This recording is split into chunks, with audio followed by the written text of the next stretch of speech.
Bonjour à vous et soyez les bienvenus. Ce matin, je désire partager quelques pensées et cette pensée concerne l'ordre divin. L'ordre divin, un ordre qui indique que cela est divin, cela nous vient de Dieu, ce n'est pas le fruit humain d'un produit fait par l'homme, voulu par l'homme, mais c'est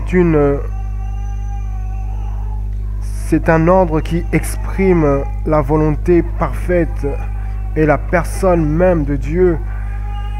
On ne peut ni le changer ni le modifier. Et lorsque nous voyons dans l'épître de 1 Corinthiens 14, 33, il est dit que Dieu n'est pas un Dieu de désordre. Pourquoi cet ordre divin? Pour garantir un équilibre parfait, pour maintenir un bon fonctionnement et la vérité ainsi que la sainteté.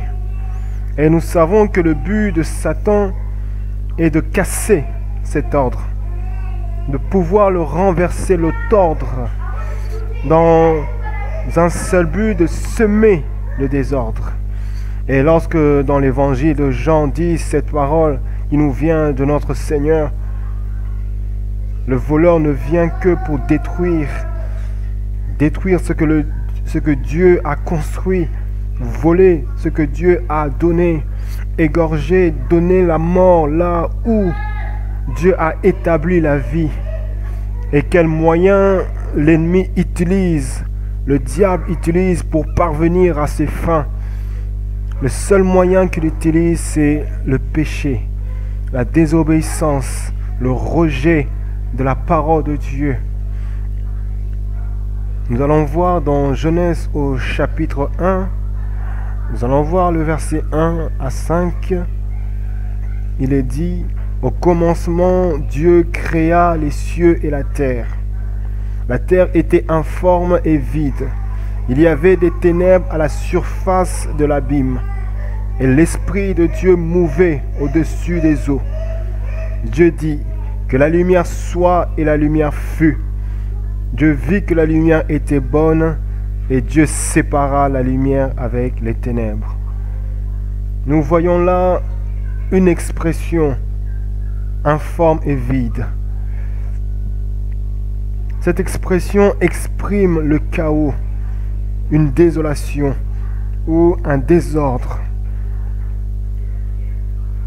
Le désordre, que ce soit le chaos, la désolation, sont une conséquence.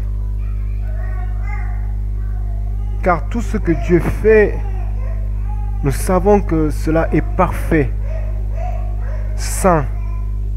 Dieu ne peut pas créer le chaos. Dieu ne peut pas créer le désordre. Dieu peut permettre la désolation, mais il ne le crée pas. Si nous regardons la souffrance qu'il y a dans le monde, nous regardons les guerres qui ravagent le monde, la famine, des gens qui meurent à gauche, à droite, l'injustice, ce n'est pas la faute de Dieu. Ce n'est pas Dieu qui a créé ces choses, qui a voulu ces choses, parce qu'au commencement, cela n'était pas ainsi. Dieu a permis ces choses parce que l'homme a rejeté Christ. L'homme a rejeté la parole qui lui a été présentée. L'homme a préféré croire au mensonge au lieu de croire à la vérité qui est Jésus-Christ. Parce qu'il lui-même déclare qu'il est le chemin, la vie et la vérité. Que nul ne peut venir à lui sans passer par Christ. Et nous allons voir ce que dit le prophète Jérémie au chapitre 4, verset 23. Voici ce que le prophète dit. Je regarde la terre et voici, elle est informe et vide. Les cieux et leur lumière a disparu.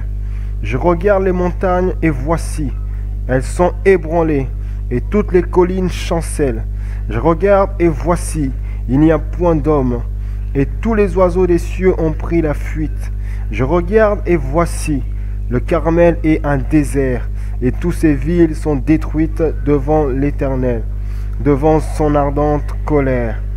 Car ainsi parle l'Éternel, tout le pays sera dévasté, mais je ne ferai pas une entière destruction. Le prophète Jérémie reçoit une révélation. Cette révélation indique ce qui va arriver. Cela n'est pas encore arrivé, mais cela va se produire dans les années à venir. Jérusalem et Juda vont devenir informes et vides.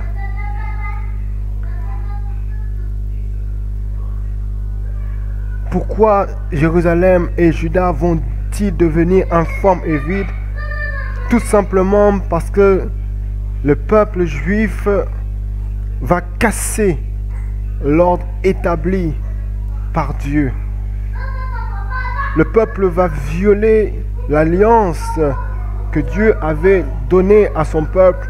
Le but de cette alliance, le but de cet ordre divin était de maintenir l'équilibre parfait, de maintenir le bon fonctionnement du pays, de maintenir la vérité dans le pays, de maintenir la sainteté de Dieu dans le pays.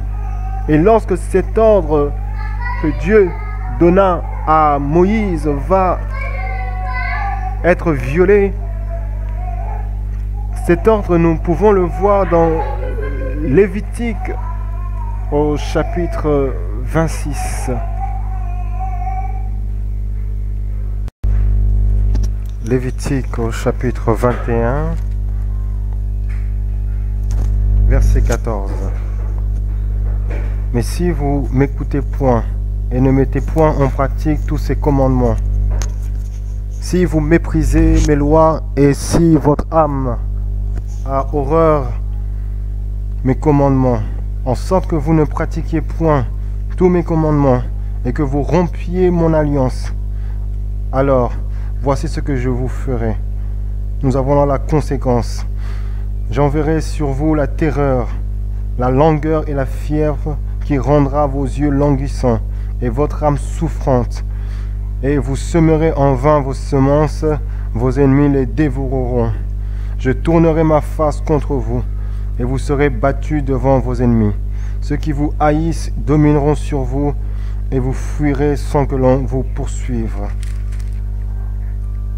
Je réduirai vos villes en désert, je ravagerai vos sanctuaires, et je ne respirerai plus l'odeur agréable de vos parfums. Je dévasterai le pays, et vos ennemis qui l'habiteront en seront stupéfaits. Je vous disperserai parmi les nations, et je tirerai l'épée après vous. Votre pays sera dévasté, et vos villes seront déserts. Et si nous revenons au livre de Genèse, au chapitre 1, nous pouvons comprendre à présent ce terme, cette expression informe et vide, est due à un jugement qui a été fait par Dieu. Entre parenthèses, j'aimerais parler sur cette révolte que le diable, qui autrefois était un ange de lumière, qui a voulu se rebeller contre son Créateur, et il a été précipité sur la terre par Dieu et par ses anges. Là est la conséquence qui a produit cette révolte, ce chaos qui a subi la terre à cause de ce qui s'est passé dans le ciel. Car le ciel influence la terre. À cause du péché, à cause de l'obéissance, de la désobéissance de Adam et de Ève, de la société, notre société s'est trouvée dans le désordre spirituellement et physiquement. Et nous pouvons voir ce que l'apôtre Paul dit aux Romains. Romains au chapitre 1,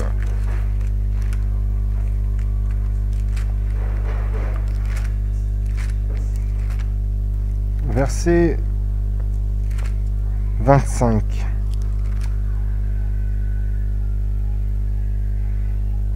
C'est pourquoi Dieu les a livrés à l'impureté selon les convoitises de leur cœur. Ainsi, ils déshonorent eux-mêmes leur propre corps. Eux qui ont changé la vérité de Dieu en mensonge. Eux qui ont changé la vérité de Dieu. La vérité de Dieu, l'ordre établi par Dieu, l'ordre divin, ils l'ont changé en mensonge. Eux qui ont adoré et servi la créature au lieu du Créateur, voilà le désordre. Servir le Créateur, servir la créature au lieu de servir le Créateur qui est béni éternellement. C'est pourquoi Dieu les a livrés à des passions infâmes, car leurs femmes ont changé l'usage naturel en celui qui est contre nature. C'est-à-dire que la femme qui avait été créée pour avoir des relations avec l'homme, cet ordre qui est de Dieu, cet ordre qui est divin, va être changé. Et de même, les hommes abandonnant l'usage naturel de la femme, se sont enflammés contre leurs désirs, les uns pour les autres, commettant, voilà le désordre, homme avec homme, des choses infâmes, et recevant en eux-mêmes le salaire qui mérite leur égarement, le salaire du désordre, la conséquence du désordre. Comme ils ne se sont pas souciés de connaître Dieu, Dieu les a livrés à leur sens réprouvé pour commettre des choses infâmes, étant remplis de toute espèce d'injustice, de méchanceté, de cupidité, de malice, pleins d'envie, de meurtre, de querelles, de ruse, de malignité, rapporteurs, médisants, impies, arrogants, hautains, fanfarons, ingénieux au mal, rebelles à leurs parents, dépourvus d'intelligence, de loyauté, d'affection naturelle, de miséricorde. Voyez toutes ces conséquences, toutes ces paroles qui sont très dures. Ces paroles sont dues à cause de cette désobéissance de l'homme, parce que l'homme s'est laissé entraîner par le péché. Et par le péché, l'homme a cassé l'ordre divin de Dieu. Et parce que l'homme a cassé cet ordre divin, nous avons toutes ces conséquences sur notre société. L'ordre de Dieu pour la famille qui est composée de l'homme et la femme, et tous les deux forment des enfants. Mais cet ordre, nous ne le voyons plus. Aujourd'hui, nous pouvons voir l'homme et homme forment une famille, femme avec femme forment une famille, et ils adoptent des enfants. Les rapports intimes qui doivent être faits dans le cadre du mariage, cet ordre va être encore cassé. Nous voyons des rapports intimes entre hommes, femmes hors du mariage. Le mariage est devenu informe et vide. Il n'y a plus aucune valeur. On vit en couple sans se marier. Ceux qui sont mariés divorcent et se remarient. Nous avons l'exemple de notre président. Il était autrefois marié. À présent, il est divorcé. Et il se remet en couple. Et encore après, il est infidèle. Si les autorités qui nous gouvernent vivent dans ce désordre, combien le peuple ne vivra-t-il pas dans le désordre? Et nous avons cette pensée encore sur la liberté sexuelle, où on appelle encore la révolution sexuelle, le droit d'utiliser son corps comme on veut, le droit à l'avortement, et ce mouvement que l'on appelle le mouvement féministe. Vous savez, ce mouvement n'est pas simplement un mouvement qui se soulève contre l'autorité humaine, mais c'est un mouvement qui se soulève contre l'autorité divine. Parce que ce mouvement se révolte contre la parole de Dieu. Cette parole, nous le voyons dans Éphésiens Éphésiens au chapitre 5.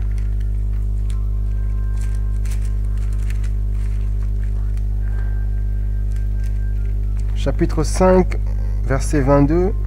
Voici ce qu'il est dit. Femme, que chacun soit soumise à son mari comme au Seigneur. Femme, que chacune soit soumise à son mari comme au Seigneur. Mais ce mouvement est en train de dire non, que la femme ne doit pas être soumise. La soumission que la parole de Dieu utilise, ce n'est pas la tyrannie. Ce n'est pas que l'homme doit dominer sur la femme, que la femme est esclave de l'homme. Non, ce n'est pas ça. La soumission que la Bible parle concernant la femme, c'est le respect que la femme doit avoir par rapport à son mari. La femme n'est pas inférieure au mari. Non, ce n'est pas ça ce que la Bible dit. La Bible parle simplement du respect que la femme doit avoir. Et on continue, verset 23, il est dit, car le mari est le chef de la femme. Voilà ce que la parole déclare. Et ce n'est pas simplement la parole, mais Dieu déclare cela. Le mari est le chef de la femme. Mais ce mouvement est en train de dire non à cela. Bien-aimé, l'ennemi est en train de travailler. Et il travaille durement pour détruire la société, pour détruire l'équilibre de la société. Et il cherche à présent à entrer dans l'Église afin de détruire l'équilibre de l'Église, détruire l'ordre que Dieu a établi dans sa maison. Rappelez-vous quand Dieu a donné cette vision à Moïse en lui disant « Tu vas construire le tabernacle ». Dieu a montré à Moïse comment ce tabernacle était. Dieu a donné un modèle à Moïse, afin que Moïse ne construise ce tabernacle non pas selon ses idées, mais selon ce que Dieu lui a montré. Moïse devait respecter ce modèle, parce que dans ce modèle, Dieu avait donné des emplacements bien spécifiques concernant la place où les objets devaient se trouver. Il y avait un ordre que Dieu avait donné à Moïse et nous savons que Moïse a respecté cet ordre-là. Et parce que Moïse a respecté cet ordre-là, après avoir fini de construire le tabernacle, nous voyons que la gloire de Dieu était descendue, que la puissance de Dieu s'est manifestée. Que pouvons-nous comprendre? Nous pouvons comprendre que lorsque l'ordre divin est là, la gloire de Dieu est là. La puissance de Dieu est là, la manifestation divine est là, la révélation est là. Mais lorsque cet ordre n'est plus là, lorsque cet ordre divin n'est plus là, lorsque ce désordre est là, nous voyons la manifestation démoniaque, une manifestation satanique. Nous pouvons voir le diable, parce que le diable est dans le désordre. Et nous allons voir Jean, l'évangile de Jean, au chapitre 2,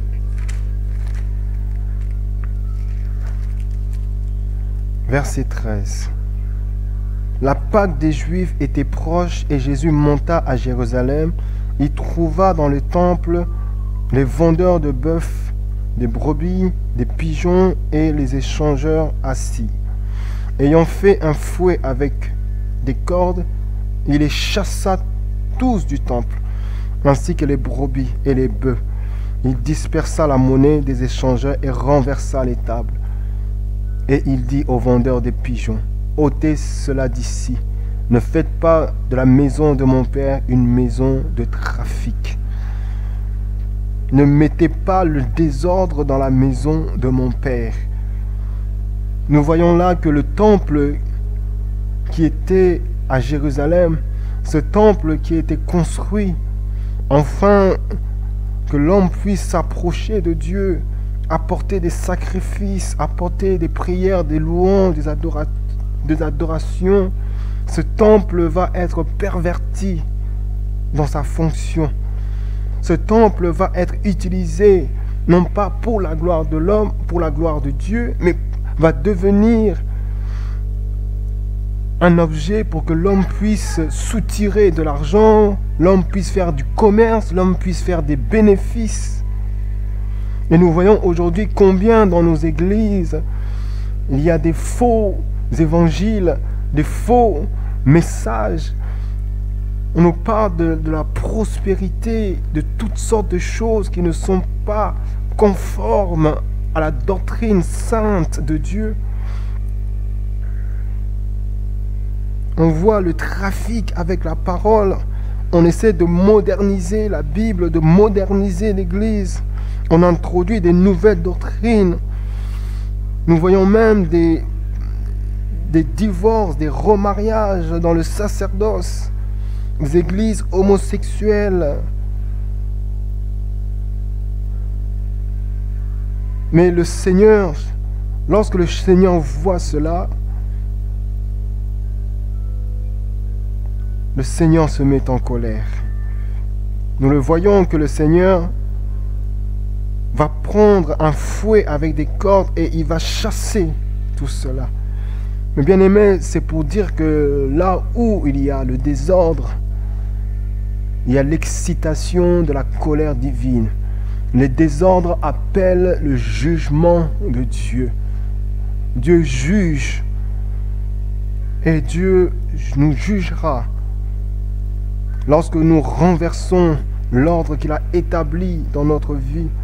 L'ordre qu'il a établi, Dieu nous jugera. Rappelez-vous que si le diable a été jugé, si le péché a été jugé, l'homme doit être jugé par rapport à son comportement. Et rappelez-vous de ce roi Osias, ce roi qui est entré dans le temple dans 2 Chroniques 26, 16. Il est entré dans le temple pour offrir des sacrifices. Or, nous savons que autrefois, selon l'ordre que Dieu avait donné à Moïse, qu'il était réservé uniquement à la famille de Lévite d'offrir des sacrifices devant Dieu, de s'approcher sur l'autel de Dieu. Aucune autre famille ne pouvait s'approcher de Dieu, ne pouvait offrir des sacrifices de Dieu à Dieu. Mais le roi a pensé, comme il était roi, a pensé qu'il avait le droit de renverser l'ordre que Dieu avait établi.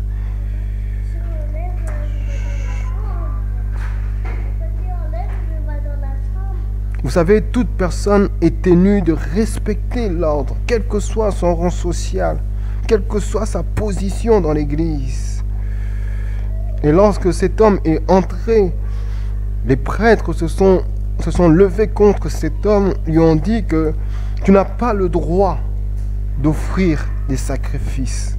Mais le roi a persisté, il a résisté. Et nous voyons à la fin que Dieu a jugé ce roi. Dieu a frappé ce roi par une maladie. Et ce roi a été écarté. Il a été mis à part. Il ne pouvait plus régner. Un autre roi a été établi à sa place.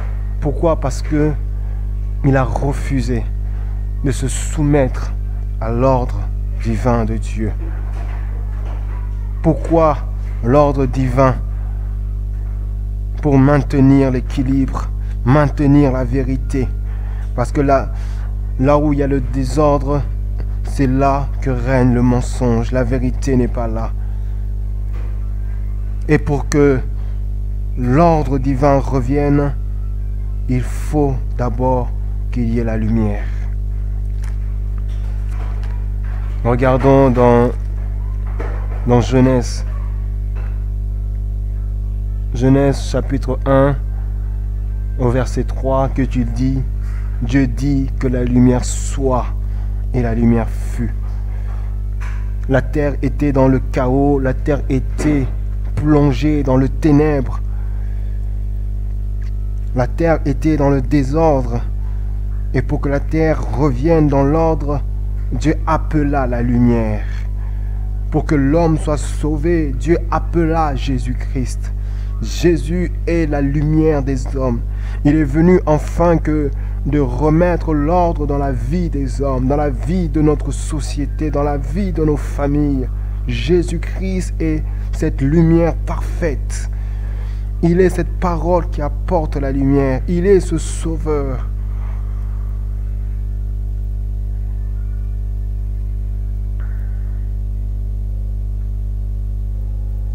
Si nous regardons dans l'évangile de Jean au chapitre 8, verset 12, Jésus leur parla de nouveau et dit, « Je suis la lumière du monde. Celui qui me suit ne marchera plus dans le ténèbre, dans le désordre, mais il aura la lumière de vie. » L'ordre divin va être dans sa vie. Et parce que l'ordre divin va être dans sa vie, il y aura la manifestation de Dieu dans sa vie. Et dans Psaume 119, verset 105, il est dit, « Ta parole est une lampe à mes pieds et une lumière sur mon sentier. » Oui, sa parole est une lumière. C'est pourquoi nous avons besoin de cette parole. Nous avons besoin de nous nourrir de sa parole. Aujourd'hui, nous pouvons encore rétablir l'ordre divin dans notre vie. Nous pouvons encore permettre à Dieu de venir dans notre vie pour mettre de la lumière. C'est pourquoi nous pouvons prier ensemble. Nous pouvons demander à Dieu, Seigneur, c'est vrai que nous avons péché contre toi, contre ta parole, contre l'ordre que tu as établi, Seigneur mon Dieu. Seigneur, nous nous répentons devant toi, Seigneur. Nous te demandons pardon, Seigneur mon Dieu, mon roi. Tu es venu mourir à la croix afin que nous puissions recevoir le salut, afin que nous puissions revenir à l'ordre établi, Seigneur, à l'ordre divin, Seigneur. Mon Dieu, je te prie de rétablir cet ordre dans notre vie. Je te prie, Seigneur, d'apporter à nouveau ta lumière, Seigneur, dans notre intelligence, dans notre esprit. Éclaire-nous, Seigneur, mon Dieu, afin que nous puissions comprendre, Seigneur, là où il y a le désordre dans notre vie, Père, que nous puissions remettre de l'ordre, Seigneur, afin que toi, tu puisses régner, Seigneur, dans notre vie, dans notre famille, et dans tout ce que nous entreprenons, Seigneur, dans le nom puissant de Jésus-Christ. Te disons Amen, Seigneur. Merci, mon Dieu.